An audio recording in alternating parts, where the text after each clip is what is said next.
distales. Dice, ¿qué número, qué hueso es ese? 3 fémur. El siguiente sería 33, ¿ok? Sería 33, 3 fémur y 3 porque es fémur distal. Y después viene A, B y C. No aparece. Las fracturas diaficiarias son las que vimos. Estas son fracturas articulares.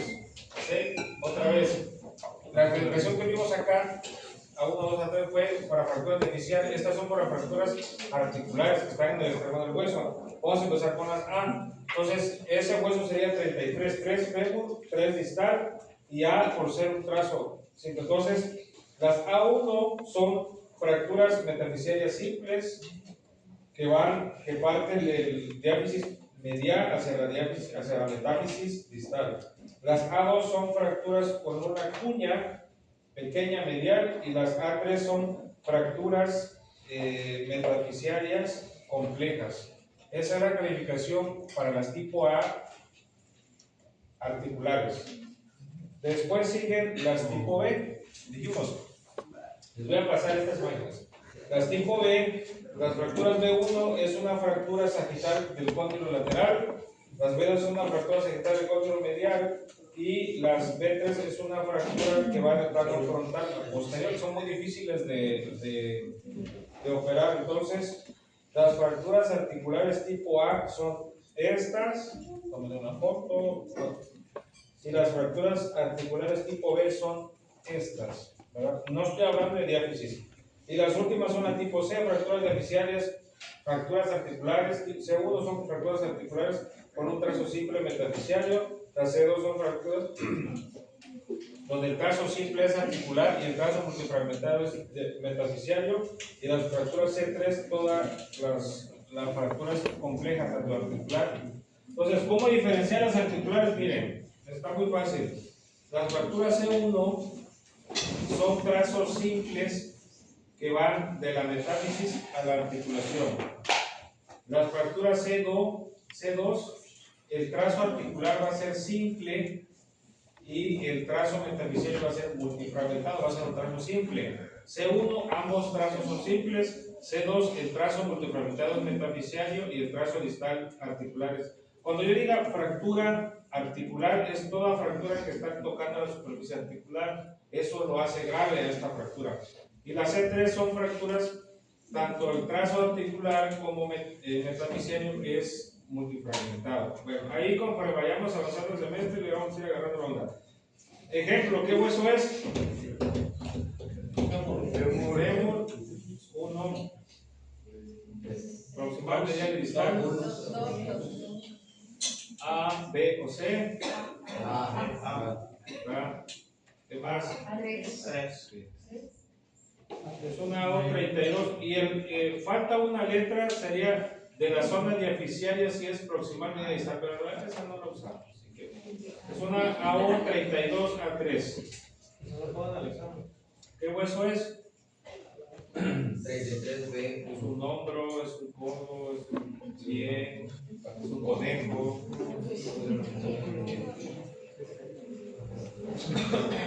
Es un número. Aunque es codo, pues sigue siendo un número, ¿verdad? 3. Es A, B o C. B. C.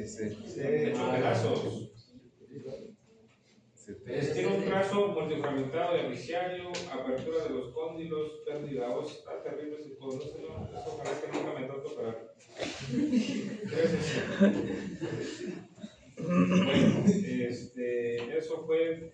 Y ahora viene una.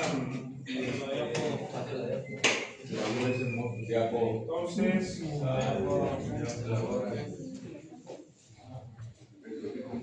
hay una clasificación que viene para todos los valores, puedes tenerlo digital y te pone todas las clasificaciones, por ejemplo, húmero, proximal, diaficiario, distal.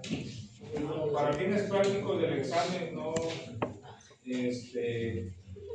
van a ser prácticamente las beneficiarias que nos podemos aprender. Las demás pues van a tener la guía para el radio, para el cúbito, todas tienen para el fémur. Miren, por ejemplo, el fémur, en cuanto si es proximal, diaficiario y distal, el dedo de 3. Si es A, B o C, por ejemplo, es ángulo impactado, el dedo B2. Entonces, recuerden que la gravedad de la clasificación va de acuerdo, mientras más números tenga, por la C. Eso se lo voy a pasar. Y después van a poner el sufijo si es R o si es de qué lado va a ser. Bueno, entonces ya vimos la clasificación. Ahora vamos a entrar en un tema medio escabroso, que para mí es la clave para entender las fracturas. Se llama principios biomecánicos. Para aquellos ¿qué es un principio biomecánico? Un principio biomecánico es el efecto fisiológico que va a tener una fractura para llevar un proceso de consolidación utilizando un implante, cirugías y algo invasivo, ¿verdad? Eso se llama. Y viene aquí la palabra osteosíntesis. ¿Por qué le dije que era osteosíntesis? Osteosíntesis es hacer una reducción de una fractura, poner un implante, ¿verdad? Y que esa fractura consolide. Ese es el principio de osteosíntesis, ¿verdad? Entonces, los principios mecánicos son 5. Y vamos a ver definición de ¿qué es una consolidación? Existen 3 palabras: consolidación, retardo en la consolidación y pseudoartrosis. Una consolidación es cuando la fractura sana completamente, ¿verdad? Y solamente queda un callo óseo o un vestigio de una fractura. Retardo en la consolidación es cuando la fractura está consolidando más lenta de lo normal. Si esa fractura debió tardar 4 meses y lleva 5 o 6, va avanzando, pero va avanzando lento, se infectó, hizo discencia, se fatigó, etc. Y pseudoartrosis es cuando ya completó un tiempo estimado para consolidar la fractura y esta fractura no consolidó. En este caso vamos a utilizar 9 meses. Si en 9 meses no consolidó la fractura, pues ya no va a consolidar, hay que buscarle por otro lado. Entonces, consolidación, retardo de consolidación y pseudoartrosis. ¿Todos los huesos son 9 meses? ¿Cómo? ¿Todos los huesos son 9 meses? Normalmente sí, es aplicable para todos los huesos del cuerpo. Obviamente los huesos cortos, mano, radio distal, zonas metafisciales son más rápidas de consolidar. Diaficiales de fémur es más tiempo, pero en realidad eso es aplicable para todos los huesos. Existen dos tipos de consolidación, más rápido porque el tiempo corre. Consolidación primaria y consolidación secundaria. ¿Cuál es la diferencia? Consolidación primaria es la que hace el médico. Consolidación primaria es cuando operas el paciente, haces una herida y colocas un implante, ¿ok?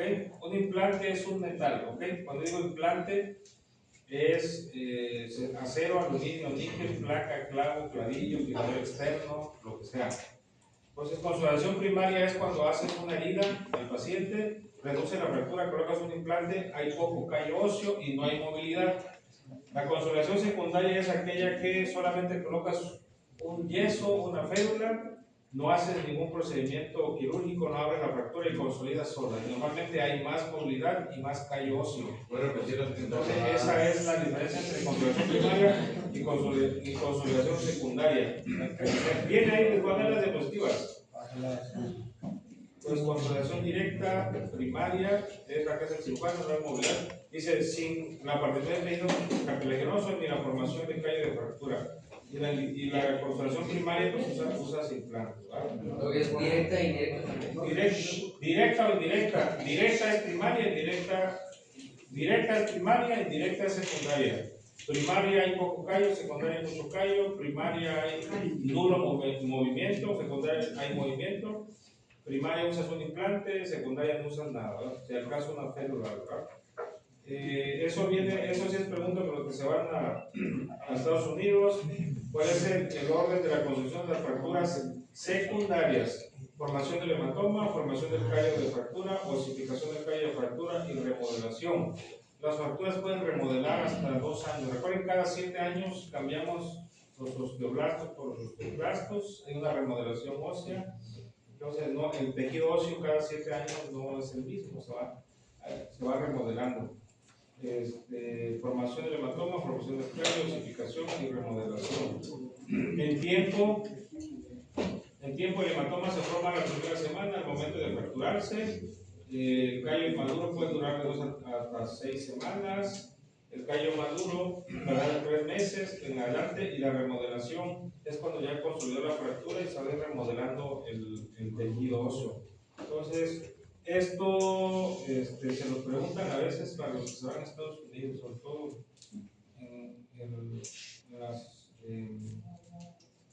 en los exámenes que tengan con clínica, ¿verdad?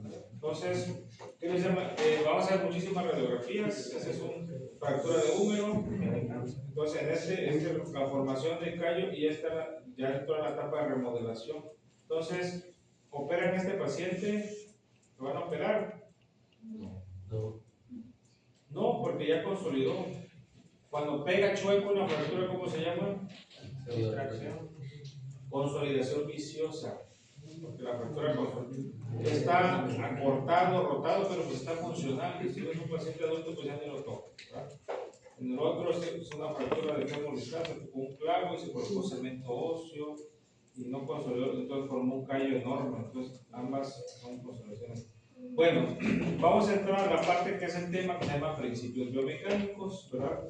La definición de osteosíntesis. ¿Qué es la osteosíntesis? Es la fijación de fragmentos óseos, o sea, fracturas, mediante uno o varios implantes, generalmente metálicos, ¿cuáles? Acero quirúrgico, titanio, aluminio, níquel, cromo, algo de cobalto. Eso se llaman aleaciones para el tratamiento de fracturas, artrodesis, osteotomías. Recuerden que la osteosíntesis, lo más común es fracturas. Artrodesis es, por ejemplo, tienes una infección de rodilla, ya rechazó todas las prótesis, es alérgico a todos los implantes, pues lo artrodesas, lo pegas, ¿verdad?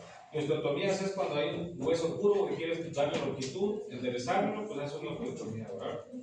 Entonces, esa es la primera definición, que se llama osteosíntesis, ¿verdad? Ahora, cuando tienes una fractura, la vas a clasificar, y después que la clasificaste tienes que escoger, ¿verdad?, el principio biomecánico. El principio biomecánico va a ser la elección que tú vas a hacer para operar a este paciente. Entonces, ahí están los 5 principios biomecánicos: compresión, protección, tirante, sostén y tutor intraóseo. Compresión, protección, tirante, sostén, y vamos a ver si empezamos a verlos. Dice, principio biomecánico de compresión, dice: la compresión es la fricción realizada por el cirujano entre 2 fragmentos óseos mediante la utilización de uno o más implantes. ¿Qué es eso? Pues es reducir la fractura y colocar un implante para que se consolide. ¿Cuál es el objetivo? Pregunta de examen. Su objetivo es aumentar y estabilidad entre los fragmentos mediante el incremento de la fricción en superficies de contacto, ¿verdad? Esa es la definición del principio biomecánico de compresión. Entonces, el principio biomecánico de compresión es esto: tienes una fractura, tienes un trazo simple, oblicuo, ¿verdad? Y tienes que, ¿cuál es el orden de poner este tornillo? Ahí. Ya recibiste el paciente, clasificaste la fractura, ya decidiste, bueno, para esta fractura voy a utilizar el principio biomecánico de compresión. Dice que es la fricción realizada entre el cirujano entre 2 fragmentos óseos mediante un implante, y el objetivo es aumentar la fuerza de fricción en este paciente para que entonces vas a reducir la fractura y vas a hacer un túnel, vas a agarrar una broca y vas a perforar. La perforación va a ser perpendicular al trazo de fractura. Después vas a medir, después vas a hacer un machuelo, que es como una especie de rosca para que el hueso no quede liso, y después vas a pasar un tornillo. Para fines prácticos de la materia, pues hay tornillos 2.0, 1.7, 3.5, 4.0, no es para fines prácticos de la materia que aprendan número de tornillos, pero sí el principio de compresión. Entonces, reduces la fractura, haces un canal con una broca, mides la distancia que hay entre esta, cuando hablamos de corticales, esta parte del hueso con esta parte del hueso. Cortical, programa proximal, distal, dorsal, palmar, arriba, abajo, una, dos, como quieran llamarle. Entonces, reduce la fractura, haces un túnel óseo con una broca, mides el túnel, después le haces un paso de rosca, porque el hueso, después que perforas, queda liso. Hay que pasar, ya cuando hagamos hueso específico, le vamos a poner un videito, ¿cómo se hace? Y después pasas el tornillo. Entonces, el tornillo lo que va a hacer es unir la cortical proximal con la cortical distal y va a ser el fenómeno de compresión, ¿verdad? ¿No pone guía cuando va a poner el tornillo o solamente con placas? ¿Cómo? Sí, o sea, porque tiene que poner una guía para empezar a meter el tornillo, o nada más.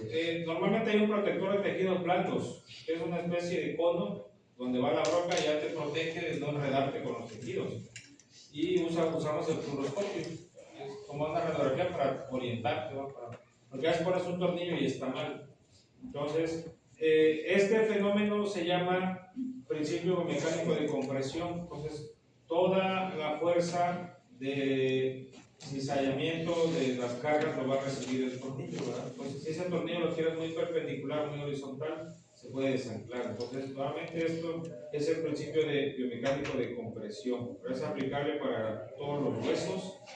Esta es una fractura fallida, miren cómo este paciente no consolidó.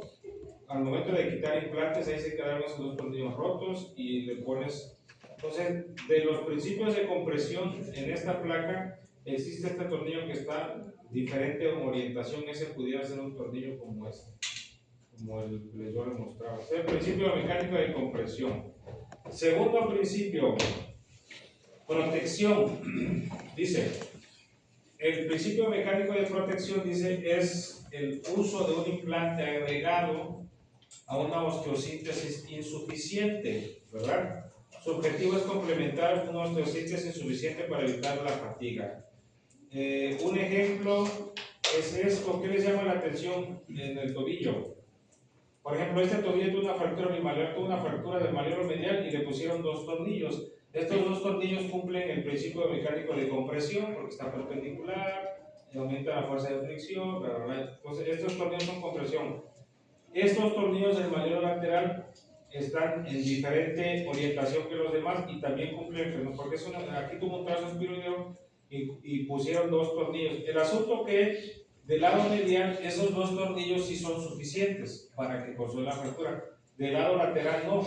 Estos dos tornillos, si los dejas solos, se van a fatigar, no van a aguantar la fractura. Entonces hay que ayudarle a estos dos tornillos. Entonces, el principio mecánico de protección dice que es un implante agregado, entonces ya pusiste dos tornillos de compresión, pero como es un hueso que tiene mucha carga, no va a aguantar, entonces hay que ayudarle a esos dos tornillos. Entonces, a estos dos tornillos, ¿cómo le ayudaron? Le pusieron esta placa, agregaron ese implante. Entonces, estos dos tornillos cumplen el principio mecánico de compresión y la placa, ¿verdad? Esta placa va a cumplir el fenómeno de protección, porque esta placa va a proteger estos dos tornillos. Esta imagen también, si se dan cuenta, es una fractura de la tibia y peroné multifragmentada, pérdida ósea irregular, pues eso no se puede armar, tienen que consultar al asesor. Entonces le pusieron una placa. Es una placa muy delgada y de bajo perfil, y esa placa se va a fatigar en algún momento de los meses. Entonces, a esta fractura le pusieron esta placa y le agregaron este fijador externo, estos fierros que van aquí afuera. Entonces, aquí hay dos implantes. Domina el de compresión, que es este, y lo protege, o incluso este podría ser hasta sostén. Pero aquí el principio de protección es cuando tú haces una cirugía y tú colocas un implante y tú ves que ese implante pudiera ser no suficiente, le agregas otro, ¿ok? Va a ser más gasto y todo, pero no puedes dejar para resolver al evento al mismo paciente. Entonces vimos compresión, que es aumentar la fuerza de fricción, la de protección, que es proteger unos osteocitos de insuficiencia y evitar fatiga, y después sigue uno de los principios que más me gustan, que es el principio de biomecánico de tirante, El principio de mecánica tirante es un implante tensado en la superficie convexa de un hueso curvo, ¿verdad? Con una fractura transversa. ¿Cuál es el objetivo? Convierte las fuerzas de flexión en fuerzas de compresión axial. Y esto es aplicable, por ejemplo, a la rótula. Recuerden que la rótula tiene un mecanismo extensor. Arriba tiene el tendón. ¿A qué hora tiene la clase? En un mecanismo extensor en el polo proximal de la rótula y en el polo inferior es la patela. Entonces, la rótula tiene un mecanismo de extensión, flexión y extensión. Polo proximal cuádriceps, polo distal tendón rotuliano, ¿verdad? Entonces, la patela siempre está divergente, las fuerzas están hacia afuera. Entonces, los pacientes que tienen una fractura de patela tienes que hacer un fenómeno, ¿verdad?, de compresión. Entonces, colocas clavillos, colocas un implante y el implante va a ser como una pinza cuando agarras ropa, cuando agarras algo, ¿verdad? Entonces, el implante es un implante que va a estar previamente tenso. Por ejemplo, las placas nosotros son placas rectas, las colocamos curvas para que hagan el fenómeno también, o viceversa, le hacemos una lordosis o una hipercurva para que hagan, aparte del fenómeno de contacto, hagan presión. Entonces, el objetivo del implante del tirante es que se movilice. Entonces, este es el plaque en la rótula. Cuando le digas al paciente, flexiona, extiende la rodilla, o flexiona, extiende el codo, ¿verdad? El implante, el movimiento va a ser un movimiento de flexo-extensión y la fractura va a sufrir un fenómeno de compresión para que se forme callo óseo. Entonces, el fenómeno de tirante, ¿dónde es aplicable? En los maleolos, en la rótula, en el olecrano, en la trocánter del fémur y en los maleolos medial y distal del articular. Entonces, esta es una fractura de rótula, contusión directa, abulsión de fragmento proximal y distal. Se colocan dos clavillos, se coloca un cerclaje con alambre y queda reducida la fractura. El paciente, ¿cuál es el objetivo de este? O más bien, el requisito es que lo mueva. Si tú le haces un principio mecánico de tirante y el paciente no mueve la articulación, no va a funcionar, porque no va a convertir nada de tensión en compresión, ¿verdad? Y terminamos con este principio y nos quedaría otro porque ya es hora de irnos. Es el principio mecánico de compresión, protección, tirante y sostén. ¿Cuál es el principio mecánico de sostén? Cuando el implante funciona como un sustituto temporal de soporte óseo, su objetivo es mantener distancia como no existe soporte óseo. Es aplicable en fracturas multifragmentadas. No puedes hacer compresión, no puedes hacer tirante. Es simplemente poner injertos, hay perdedores a hablar. Lo único que necesitas es que el hueso mantenga su distancia, que no se acorte y que no se vaya a rotar. Entonces colocas un implante y el objetivo sea que el hueso se mantenga una longitud. Como esa es una fractura de fémur distal, pérdida ósea, angular, entonces el paciente lo vas a operar, no va a caminar, diferir apoyo, hay que usar injertos, reconstruir. Entonces lo único que quieres es que el hueso mantenga su longitud para que consolide. Y el último principio mecánico es el tutor intraóseo. Dice que el tutor intraóseo tiene dos objetivos: alinear y evitar rotaciones, porque el hueso rota. Efecto de alineación y estabilización de los fragmentos de fracturas mediante implantes dentro del hueso. En este caso es un clavo centromedular, y el clavo centromedular va dentro del hueso y evita que el hueso se acorte y evite que el hueso se torsione. A diferencia del principio de sostén. Entonces, el principio de sostén puede no tener pérdida ósea, pero lo único que quieres es que el hueso se mantenga su longitud. Y el principio del tutor intraóseo, además de longitud, quieres evitar que el hueso tenga acortamiento y tenga rotación, para que tenga longitud. Bueno, ya nos vamos y ya la próxima semana retomamos. Amén.